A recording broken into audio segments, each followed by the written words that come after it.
Very honoured to be here for my very first President's Cruise, ladies and gentlemen. So I'm very excited to be here.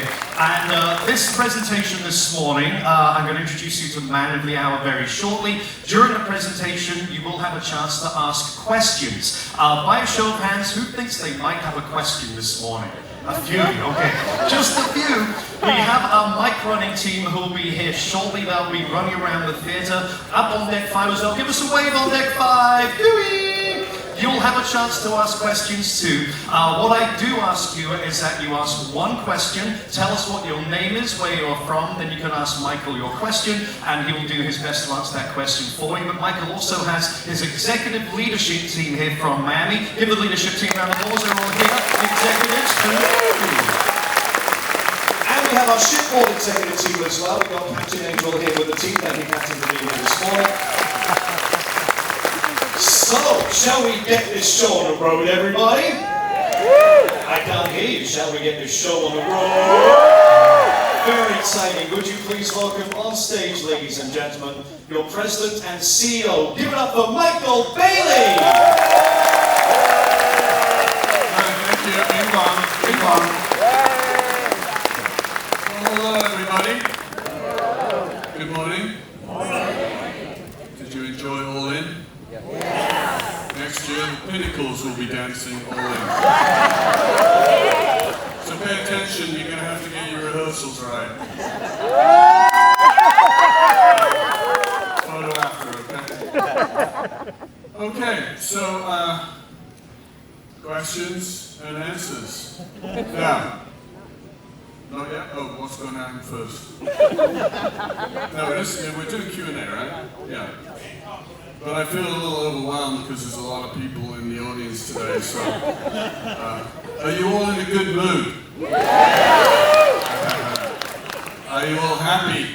That's pretty much the end of this session then. Get up on stage!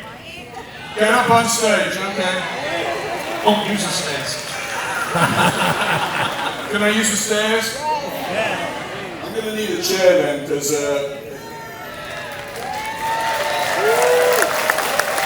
okay. Alright, let me put my hat on here so I don't forget it. We'll get a chair for you. Yeah, thank you. Okay, so let's start with the first question. Okay, so a lot of you I know have questions. We have our running team here. Also, feel free to pay any compliments to Michael and anything you enjoy. Thank you. We're willing to hear that too, not just questions. Good things. I appreciate that. You're welcome. Hello, what's your name? Hi, I'm Ann Cooper, and I live in Griffin, Georgia.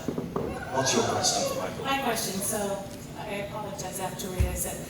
As a stockholder, I appreciate Royal's direction to make this ship the destination. However, as a consumer that has been loyal to Royal and finally retired where I can take longer cruises overseas as well as the Caribbean, I am asking if you could merge the loyalty points with Celebrity. Not just a one-time conversion. Yay, great question. Great question. Not just a one-time conversion, it is just a database. Even if it might be a delay in transferring each way, but to be able to earn points both ways. Yay!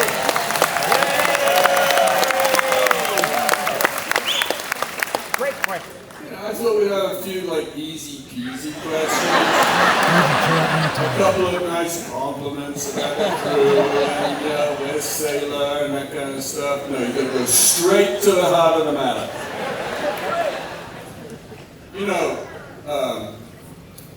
Carnival announced changes to their loyalty program.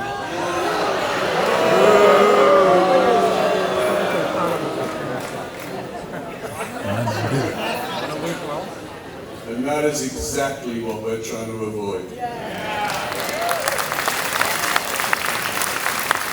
So, we have a team, we have consultants, we have tech, we have a big project team, we have the entire executive leadership of Royal Caribbean Group, the brands, on regular reviews and meetings about the future of the loyalty program. We're well aware of the different requests and desires, etc., for all of our loyalty members across different brands.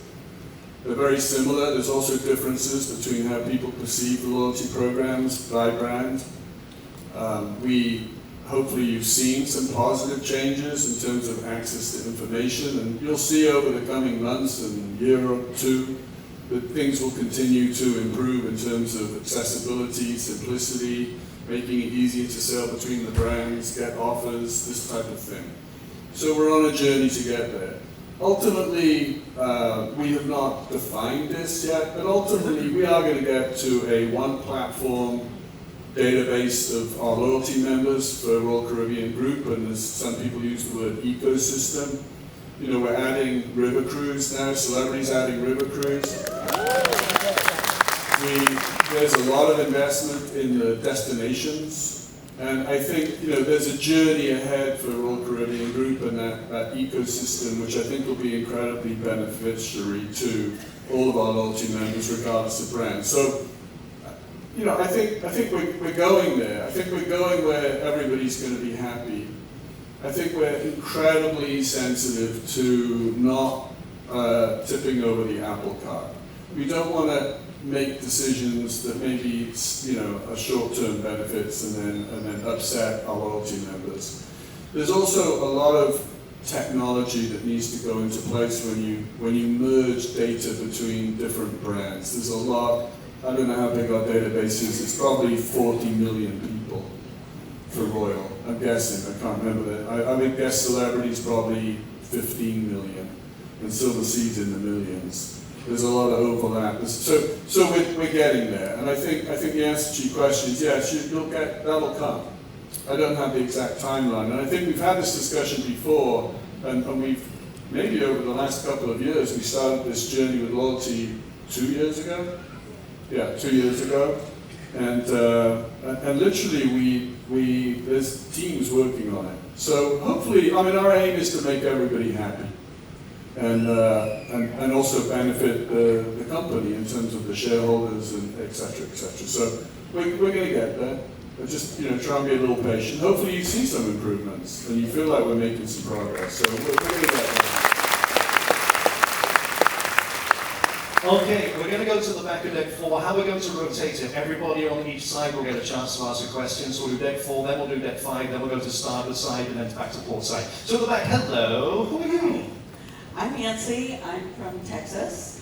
And first I do want to say thank you for this wonderful cruise. I know some people are a little disappointed, but I, for one, am glad it gives me a chance to see all my cruise friends. My question, to lighten it up a bit, is what's the chief dog officer's name for Legend? Now this really is a critical question.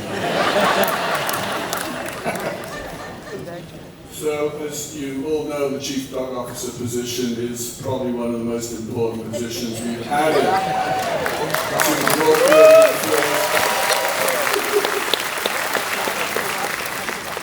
You also may have seen from my Facebook page that I am deeply in love with Sailor. Yeah. And I got to tell you, Sailor is deeply in love with me. It's very meaningful.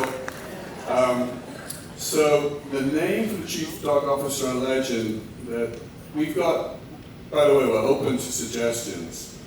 And I think I'm going to have to figure out, I'm going to put something on Facebook in the coming weeks announcing that we need a name for the Chief Dog Officer on Legend. We've got 2 current contenders, 2 names that seem to stay, well, they stay in my head. So I like them both. And one of the names was given to me by a guest, I think, in the last loyalty crew. I can't remember, but I got the name from someone who gave it to me. So one of the names is Popeye.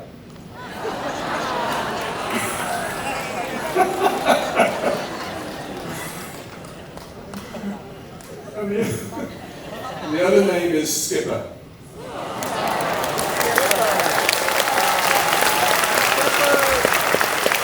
Okay, so we're going to pick Popeye.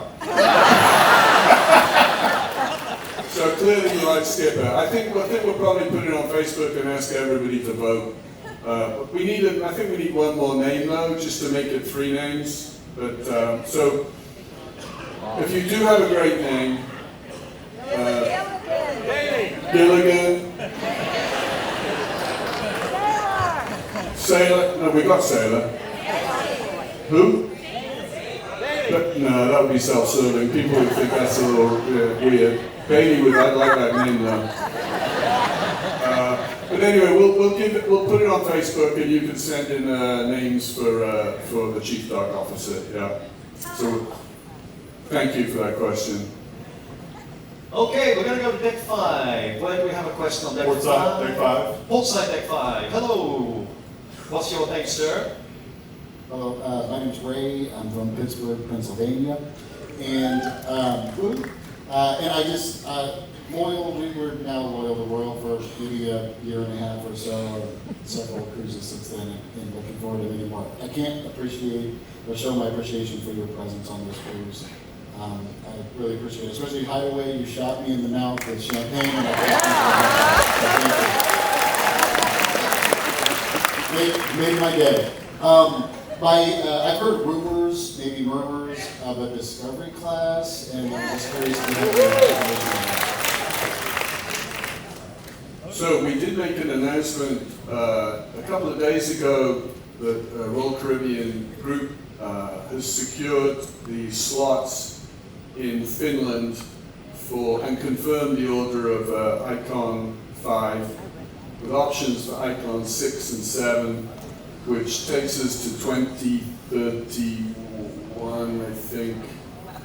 I can't remember exactly. And then we've also secured slots until 2036. I think that's correct, yeah. So in Helsinki, Finland, where we build Icon Oasis ships, we also build Oasis in France, by the way. We've secured slots, which is a big deal because there's a lot of cruise ship building underway. So there's only a few yards in the world that are capable of building these types of ships. We've been working a lot on Discovery class. I think you probably heard that a year ago. We said we were working on it. I mean, it takes a lot of work to design a ship. It's a lot of work. So we're getting really close. I'm not sure we can't make any announcements now, but I'm hopeful that in the coming months that we will be able to make an announcement on that class. I can tell you that we are working on the class and the class will be coming, but there's a lot of things that need to happen before that can be formally announced. We've given it the name Discovery Class because we want the ship to be able to really focus on, you can use different terminology, the more exotic itineraries, and sometimes they're called meta regions by our teams. So for example, classically would be the Mediterranean, Europe, Northern Europe, Alaska, and Asia Pacific itineraries. That ship would be, the ship that we're creating would be the ship in the class that would come in and start replacing the older hardware that currently operates in many of those itineraries. So we're trying to, we're excited about the product, just what we're creating, and I think we'll be very excited to talk to you about it. And for sure, this time next year, if we're in the President's Cruise, we'll have probably lots of information to share with you. But thank you. But I can tell you, I would say every week now, there's teams of us working 20, 30 hours a week just on this. And so I think it's going to be, hopefully you'll find it exciting. Thank you. Thank you. Okay, Michael, we're going deck 5, starboard side, the bumpy to your left. Good morning, Michael. My name is Martha, and I'm from Florida. I do have a question regarding the pins that we get. I'm sure you've had plenty of them. We worked for many years to be able to get to Diamond Plus, and we were given virtually something that not only made me come to tears the day we got the Diamond Plus pins, but the fact that they are Dollar Tree quality and not Diamond Plus quality. People have literally asked me, what are those pins for? What do they represent? They don't know. And I think that as long as we've all worked to be able to get the Diamond Plus pin, we ought to be given those pins. Are you saying pin or pen? Like you wear on your shirt Okay, a pin, yeah, okay. all the time. Yeah.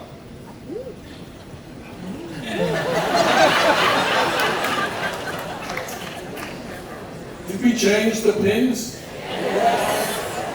Nancy. By the way, if they're really, I'm not sure if I've seen them, but if they're that crappy, we'll change them back. So, I'm sorry if Nancy, yeah, I mean, if they're, did we get them from Dollar Tree?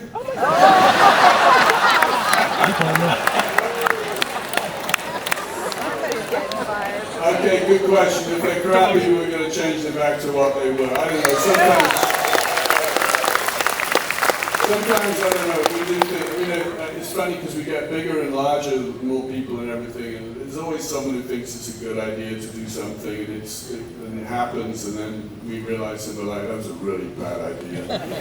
So I'm sorry about that, we'll fix it. Thank you. Okay, we're now to deck 4.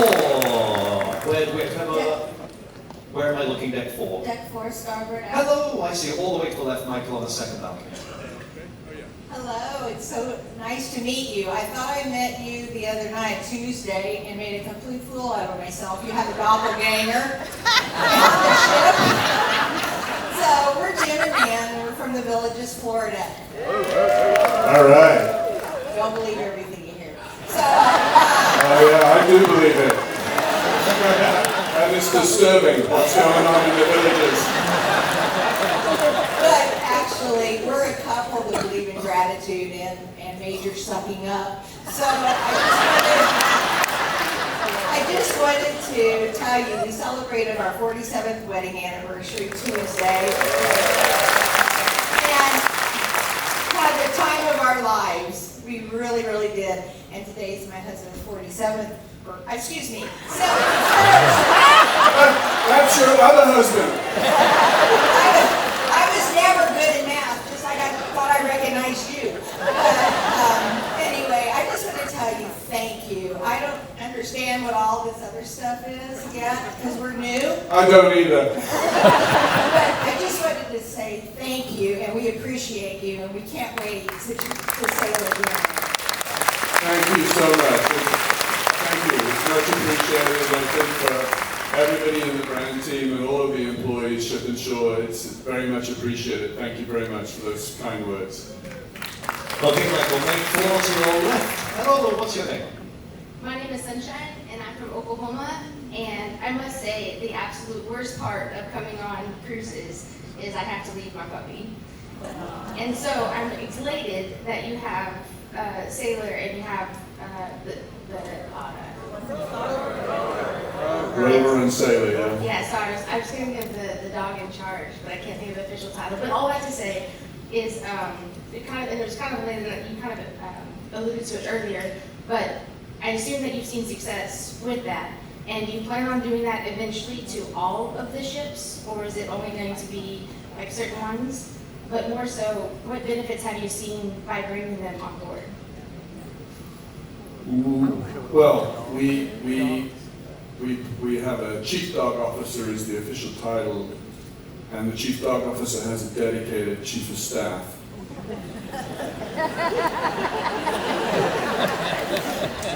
I mean, why wouldn't she?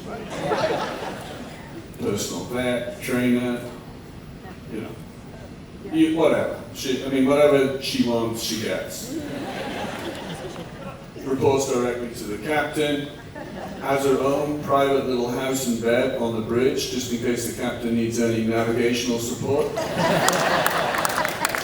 Has her own dedicated junior suite with the chief of staff, with her own little cubby hole for her own bedroom. So, as you can imagine, it's a dog's life being a chief dog officer. So our plan is to have a chief dog officer on every one of the Icon class. I mean, funnily enough, we've had a lot of requests from actually captains and management teams on different ships asking us when are they getting their chief dog officer. So we're going to have to think about that. The benefits have been, amazing. I think there was a lot of skeptics about the idea of putting the family dog on a, well, yeah, like everyone in my team thought it was a really stupid idea. As soon as you're laughing, I will confirm that, they're all gone next year. So, but I tell you one thing that we did do in the beginning, which I think the product team, marketing team, someone had a golden retriever. They put a GoPro on the back of the golden retriever, and on Oasis class, on a couple of our Oasis class ships, in the morning of turnaround day, when there's no guests on board, they let the Goldens run around all around the ship without somebody holding on to them. And it was quite touching to see the response of the crew. So I think when we did that, we thought, this is a great idea. Clearly the crew really like it. It's a really touching thing. And then we've seen also the same thing with the guests. It's a really nice thing. And it's good to have a family dog for a family. And I think we believe it's been a great success. So I think we'll continue to do it. The only thing is that I'm technically the owner of each dog, because under the humane, you can't get a dog, and a corporation can't really get a dog. Maybe you could, I don't know, but we decided we couldn't. So I have to sign all the adoption papers for the dog. So I'm just concerned that if we get 30 golden retrievers, and I've retired, and then, the next dude in my job says, get rid of these dogs. Who owns them? Michael Bayley, calling up. Sending him 30 golden retrievers to the villagers.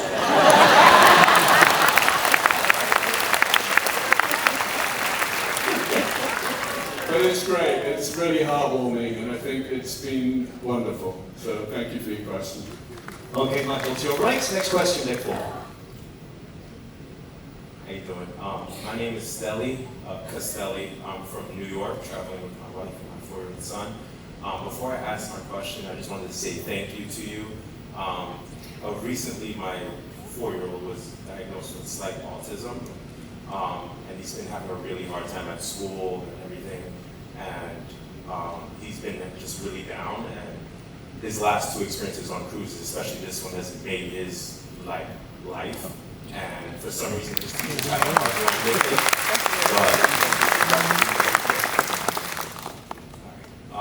it. His teachers sometimes have a hard time with him, but somehow your Adventure Ocean crew has always had a positive experience with him.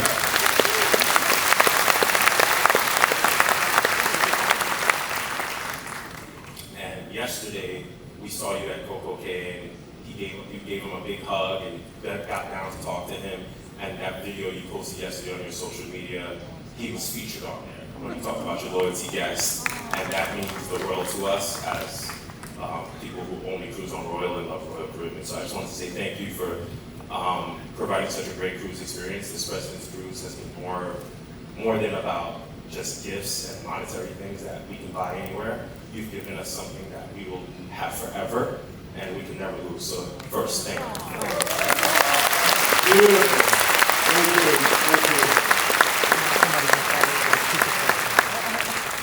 Sorry for being so long-winded. My question was, me and my wife, we have ideas every time we're walking back to Coco Cay. It's that long walk, and we're thinking about ways to work for Royal so we never have to leave. And try new ships. So yeah, so we're applying. So just know, you might see my. We're looking for a whole bunch of chief dog officer. But my question was, we always think about what it's like to be on different ships because we've only done like Oasis class ships because it's so great for my son. But sometimes we see Celebrity there, or we see smaller ships there, and we're wondering, would you ever consider an excursion that allows guests from both ships to visit each other on the ships while parked at Coco Cay? Because I feel like it would allow people who only do big ships to see that the smaller ships have so much to offer still, and they're not just older ships. And it also offers people who like to stay on the smaller ships an opportunity to see a bigger ship, or people who can never see celebrity to see a celebrity ship, or vice versa, celebrity to see a royal ship.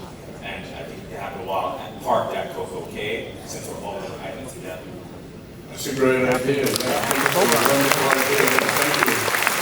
Yeah, we'll definitely take that on board. I think if we could find out a way to manage that, it's a great idea. Yeah, thank you. And thank you so much for those comments about your son and family. It's very touching. Thank you. We'll pass that on to the Adventure Ocean team later. Thank you so much. And yeah, and Adventure Ocean. Thank you.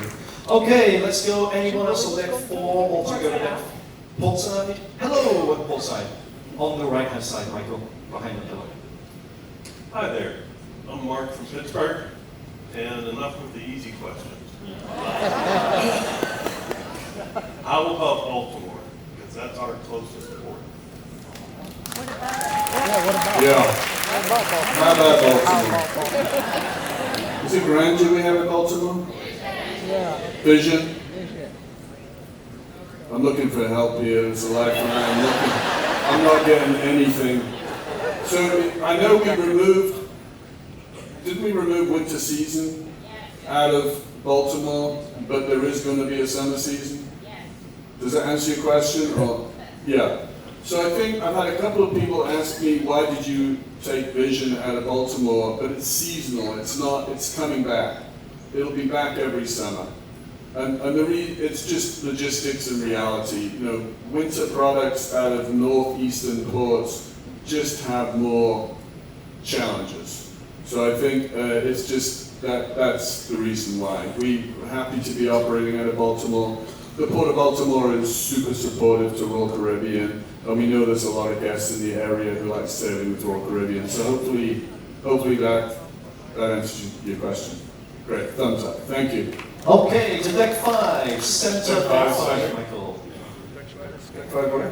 Deck 5 right at the top in the middle. Oh yeah, okay, thank you. Hi, Michael. I had the pleasure of attending a meet and greet with you after COVID, where you explained all the problems, how you got the workers back home. It was amazing. But more importantly, you spoke about the future of Royal Caribbean, and it was such a positive influence that I bought a ton of stock at $700. And now it's well over 300. And I wanted to thank you because your encouragement is what made me buy so much. You're welcome. Anyone else buy stock when it was done when we were down on our knees? Yeah. What's that Warren Buffett saying? When there is fear, when there's greed in the market, be fearful. When there's fear in the market, be greedy. And I think COVID was a classic example where everybody was terrified. It was a great time to buy stock, especially Royal Caribbean stock. Yeah. Congrats. Okay, are we staying on deck 5? Or okay, let's go to deck 4 at the back. Do we have someone on deck 4? At the back on deck 4, starboard side, Michael, to your left slightly by the staircase. Hi, my name's Lois, and I'm from Texas. And I wanted to thank you, Michael. You're just wonderful. Everybody loves you. This question is about safety. So I see a lot of signage in the room, except I think a lot of people don't know or realize that in the case of emergency, when you hit the medical button, they're busy down there and they're doing their thing. It's best to call 911. So if we could put something in the room, by the phone, on the door, in case of emergency, call 911. And we could have the safety people maybe say it when we're getting our, during muster station, thank you. Because something happened near and dear to our heart, and our friend didn't know what to do, and Royal was wonderful. They took very good care of her and her husband, but I just wanted to make sure that we could put something out that says, call 911. Okay, thank you. Good feedback, and we'll take that feedback back to our safety and team in Miami. In fact, we were in a meeting this morning with the captain and the team about various issues associated with the speed of response and the accessibility of emergency medical services if there's any kind of issue around the ship. So we're quite focused on it, and I think that's great feedback, so we appreciate that. Thank you. Okay, we're going to go back to deck 5, then back to deck 4. So deck 5, hello, straight ahead, Michael, to your left a little bit, on the balcony. Hi, what's your name? My name is Cindy, and I'm from Texas. Hey. As I mentioned, it's a phrase for us, Red Thanks. It's for Coco, Mexico, because those of us in Texas love having our private island, and I mentioned that to you before. My question is consideration of when we did the transatlantic that went from Port Canaveral to Lisbon, then we were lucky enough to catch the Voyager back to Port Canaveral last fall. I was kind of hoping that maybe Royal could put some more of those ideas in the itinerary.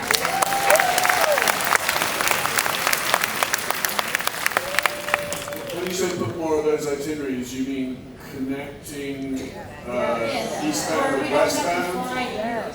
We can just fly within America, get on a ship with Royal, fly, they'll take us to Europe, and somehow have a connecting ship, or the same ship, to bring us back with different itineraries.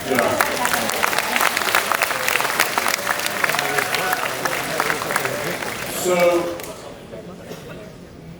I'm trying to think of the correct version to respond to this.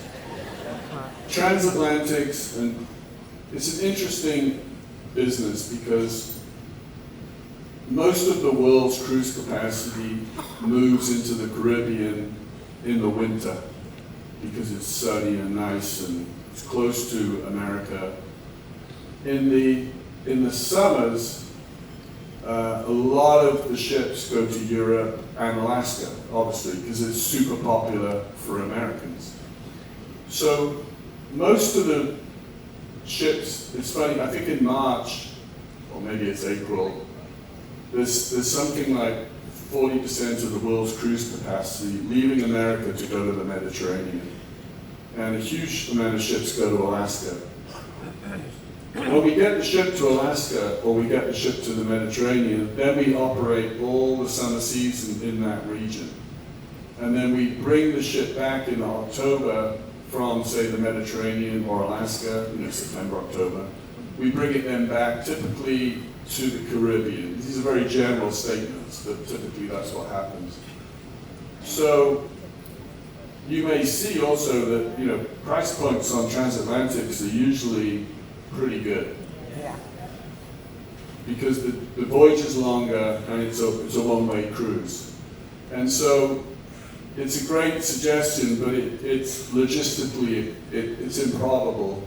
Because when we move these big ships across to the Med, they stay all summer. They do come back. So if you want to sail across and stay for 5 months, be my guest and we'll take you back. And it's the same with Alaska. So that's kind of the reality of the business, for the cruise business. So, but I do know, and I have many people talk to me about some wonderful itineraries that you can build. You can, on the Trans-Pacifics, for example, going across to Asia, Australia, or going to the Mediterranean, there's lots of great itineraries you can tag together that give you a 21-day, 28-day vacation that's pretty unique. So I think if you put the time in and do the research, you should be able to find some pretty good itineraries that way. Thank you. Okay, Michael, far left, front row. Morning, sir. Morning. My name is Nick from North Carolina. I appreciate you taking these questions. I'll start out with a definite compliment. The crew on all of these ships are amazing. And the talent is off the charts. My question is gratuities. I always pay my gratuities on here, and I always give additional cash to whoever I come across. Is there any consideration to either just building them into the cruise? Because I hear a lot of people talk about, I put guest services and I take it off and I give the money to the person. And I know people that do not do that, and I'm assuming it hurts the crew. Is there any consideration to making it just built into it, or just not built into it? I don't know how you, but is there any thought on the gratuity process? There's been a lot of thoughts on the gratuity process. I mean, you can't believe the amount. But before I forget, let's get the kid down here, the captain hat on, because he's raised his hand 1,000,000 times. So let me answer the question. Yeah, we put a lot of thought in. There's so many, there's not so many, there's quite a few different models, as you've already defined some of them. And like everything in life, they have pros and cons.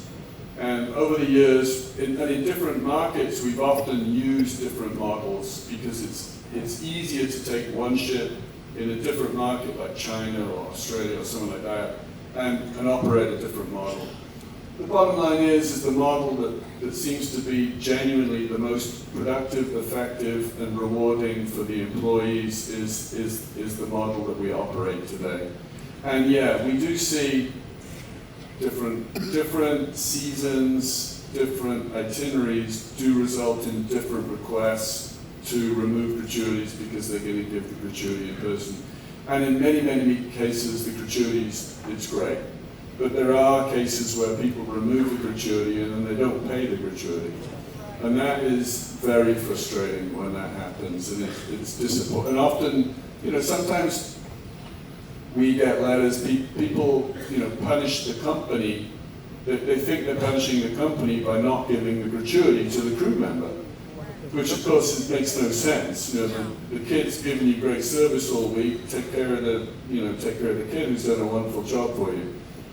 We do have a safety net for gratuities for the crew.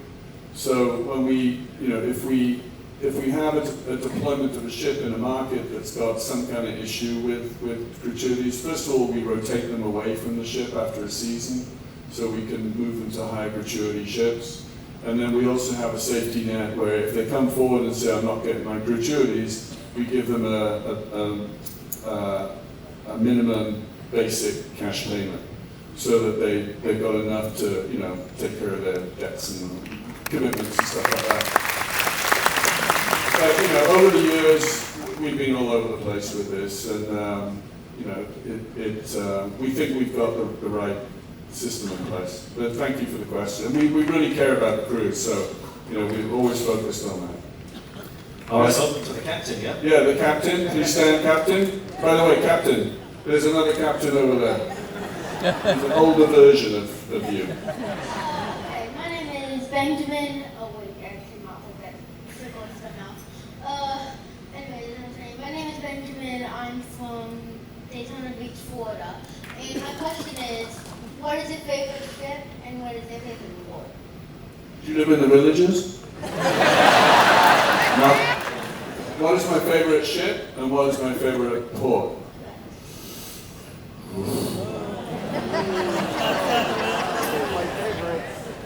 That is a question only a kid would ask.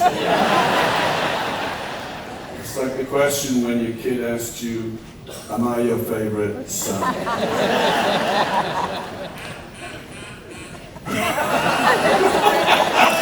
Whose laugh was that? That was great. So, I love all of our ships.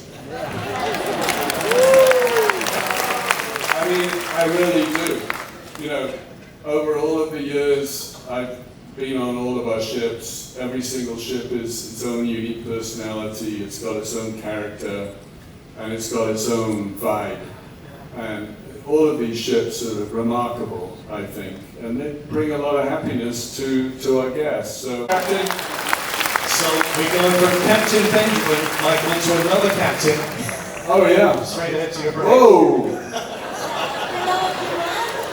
You look like a real captain over there. Yes, I do have a nickname for many years cruising with Royal Caribbean, Captain Queen Valentina Diva, but my real name Valentina Abed from Palm Beach, and I am excited to be here.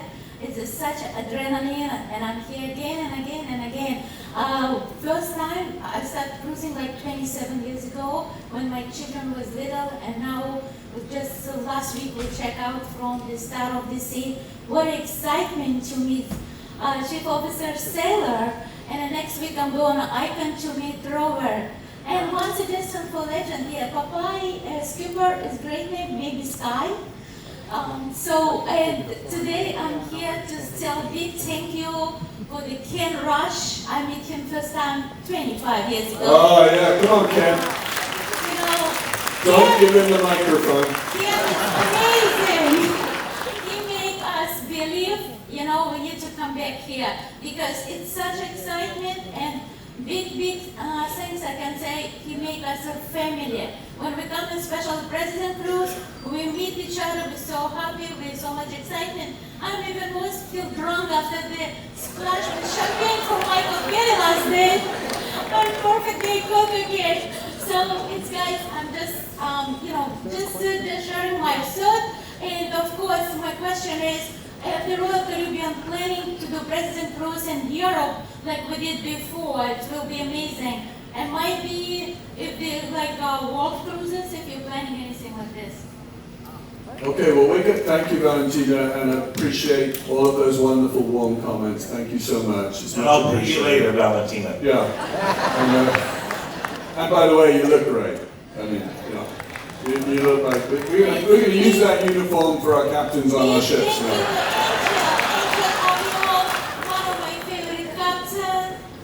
I don't follow him. It's happened to me. He's popping up. All right, and then what was the question? Oh yeah. We're going to announce the next President's Cruise towards the end soon. So we'll be doing that. The World Cruise, we had that one. Ultimate World Cruise was fantastic. I think. Who are the Ultimate World Cruises? The great true adventurers of the world. That incredible journey you went on. Of course, Royal Caribbean lost about $20 million on that whole thing. It was an amazing experience, and I think it was heartwarming. A bunch of us sailed on the ship the last 4 or 5 days, and it was truly amazing to see the impact that experience had on all of the guests who did the Ultimate World Cruise. It was, truly the Ultimate World Cruise. Every continent on the planet, every port that you'd ever want to visit in the world, across oceans and seas. I think it was 6 months in total.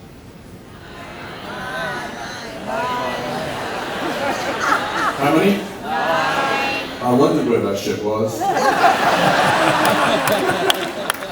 9 months. I mean, it was amazing. And when everybody shared those experiences with us, it was quite emotional. And there were some heartwarming stories that came from that. And in many ways, it was it's really what defines what's special about cruising. I think it was quite amazing. Now we know, we're trying to figure out when will we do the next Ultimate World Cruise. We do know that we're doing the reunions every year. There was a reunion on Serenade a couple of months ago, a month ago, a week ago. Captain Lottie went out there, and then every day, it was in Alaska, and every day we became more and more concerned about Lottie because she started dressing like a lumberjack. And then she started drinking a lot. And she was off in the hills. We thought we'd never see her again. But she did come home finally. So we will, at some point in the future, we'll do another world cruise. We just don't know when. And hopefully the reunions will work for a couple of years and to bring you together. But thank you for the question, and thank you so much. And congratulations for that voyage that you guys shared together. Thank you, Michael. Everybody, time is running short. Michael is going to make an announcement very shortly. Therefore, we're going to have 3 more questions, 1 on deck 5 and then 2 more on deck 4. So deck 5, hello, what's your name? At the top there, Michael, center. Hi, Megan Kelly from Orange County, California. First of all, thank you so much, Mr. Bailey, for being so approachable and caring about your company and all of that clients. Also, thank you, Dan is amazing, but Mark Walker is the GOAT. Big bomb. My question is there a plan to bring an Icon class ship to Orange County, to Southern California? Oh, very good question. So a couple of years ago, I think somebody asked us if we were going to bring an Icon class ship to Galveston. but we haven't confirmed or denied that.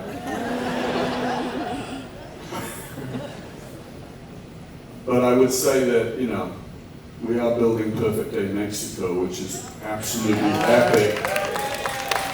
So I wouldn't be surprised if some big announcement came for Galveston. I'm not saying we're putting an icon class there, but if I was a gambling man, put down a few dollars on that one. But I'm not saying we're doing it. So whoever that Royal Caribbean blog guy is, do not say I said that. I will be in big trouble when I get back to Miami. So California is an interesting market for us. To be honest, over the decades, we've been in and out. And one of the biggest challenges for the California market, as we see it, is it's kind of an itinerary issue.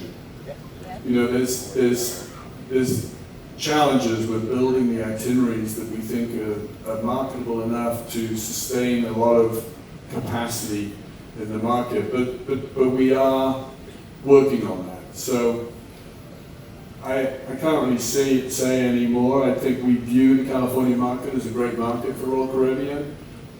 Tens and tens of thousands of Californians come and sail on Royal Caribbean every year. A lot of Californians fly to Europe to sail on our ships. So we're aware of the pent-up demand in California, but there's no comments I can make about, you know, any kinds of plans that we have for California at the moment. I just say that we think about it a lot. Thank you. By the way, Michael, Matt from the Royal Caribbean blog is just up there. He's taking notes. Oh, Matt. Okay. He's posted something, I just saw him get clicked. Yeah. Oh yeah, let me check. All right, two more. I live in fear of Matt. He's like the Royal Caribbean blog guy. He does love Royal Caribbean, but sometimes he says stuff and I'm like, oh, I wish Matt wouldn't say that. All right, deck four, we go to the right there, or we'll do two on the back side. Okay, the back. Good morning, Michael Bailey. First of all, I want to say thank you for going into the Diamond Lounge and speaking to people. That was amazing. You're welcome. Second of all, okay, I'm a Diamond Plus that I have lunch with the officers. And the menu is always the same. Can we change the menu a little? Yeah. Where is this? Where's the menu? Where is the venue? The menu is usually beef and shrimps. You know. It's in the dining room. No. Yeah, It's in the dining room. It's the same menu every time.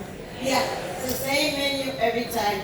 And okay, I'm allergic to fish, and I don't eat red meat. So you got a problem.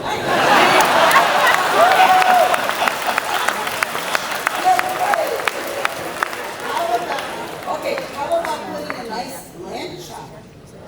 Oh, that's good. Unless you're a lamb.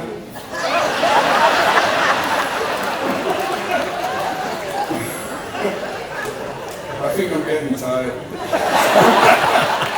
Okay, it's a good point. Let me ask Lincoln. We're going to change it, yeah. We'll change it, yeah. Thank you. Thank you for bringing that up. It's a good, you know, it's funny. There's so many things going on, and sometimes things stay the same, and we do need to be reminded to shift things up a little bit. So thank you for the feedback. We'll change it. When are you sailing next? We'll try and change it before you. I can avoid the email. When are you sailing next again? When are you sailing next time? I am sailing. I leave home for 5 days, and then I take a 21-day cruise. Which ship? This is on the Raspberry of the Sea. The Raspberry of the Sea. All right.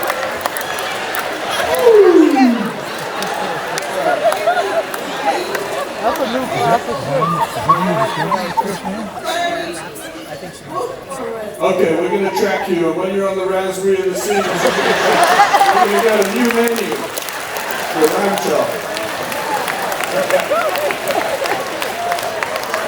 That should be my last question right now. No, let's do another. Come on, let's do a few more. Do you enjoy any more questions, or should we call it quits? Let's definitely Let's do a couple more, yeah. Yeah. One down there. Third row, Michael in the front. Yeah. My name is Kate Campbell. I'm from Maryland. As a stockholder, Royal Caribbean has not split since 1998. Since we're over 300 now, wouldn't it be nice to split so that others could now buy 100 shares? It's a great question. I'd love that to happen. I got a bunch of stock. I'd love to see us split. I mean, I think it's a wonderful idea. I'm going to immediately call the office and ask them about that. So, there's obviously a process the corporation follows in terms of valuation of the stock and the strategy in relation to the stock that's needs to go through a process with the board of directors in terms of the plans for the future. And as you know, hopefully, that there's certain. It's very important that officers of the company don't make statements that can be misinterpreted. So, which is true. I mean, there is a legal obligation for us. We need to be very careful about comments, forward-looking statements about the company and stock. So I'm not really able to make any comments or statements about that. I think when the timing is right for the company and the company believes it's a good time, then they will consider all options. So I'm sorry, it's not a very good answer, but I really can't make any statements about that. And any of those statements would come typically from either the corporate CFO or Jason, for example, who's the Royal Caribbean Group CEO and chairman. Sorry about that. But I would definitely keep your shares. Okay, Michael, final question right here. Good morning, Michael. My name is Nick, and I'm blessed to be from Orlando, Florida, where I've got 4 home ports I can go to. You're a lucky guy. I know. My question is to go back to you mentioned earlier about the Discovery class. We are blessed with Miami, Fort Lauderdale, and Port Canaveral with the big ships, but in Tampa, because of the bridge, obviously, we have limitations there. Can you give us anything on Discovery class maybe being able to go out of Tampa? Or maybe a size, or maybe anything? It's a great question. Tampa is it's an incredibly fast-growing part of Florida, and it's increasingly a more important home port for the industry, but certainly for Royal Caribbean. So when there's a bridge issue, which happens all over the world, it happens in Sydney, it happens in Vancouver, it happens all kinds of places. There's 2 solutions. You make the ship smaller, or you move the port. So I don't know what's going to happen with Tampa, but I do know that there's a lot of interest from the industry in terms of improving port access for bigger ships. But I don't know where all that's going. But I would say if you look at the history of the evolution of the industry, that things change that way. Discovery class is going to be, we're planning that it'll be Panama capable. It'll go through the Panama Canal, which we think will be a real positive because it'll be able to go to Alaska in the summer, then it can get back into the Caribbean. I think it's within about 14 days, which means it doesn't have to do the 55-day round South America thing. So that's an indication of the capability. In the past, we've done things like had retractable funnels. I don't know how many of our ships have them today, but several ships do, where we've dealt with a bridge problem by being able to shrink the funnel. It's the funnel that's often the obstacle. We shrink them down. So there's solutions, is what I'm trying to say for Tampa, and we highly value Tampa as a home port and as a growing market for Royal Caribbean. Thank you. Okay. It's time. Give Michael a round of applause actually for a very entertaining Q&A. Thank you, Michael. Thank you very much. Thank you so much.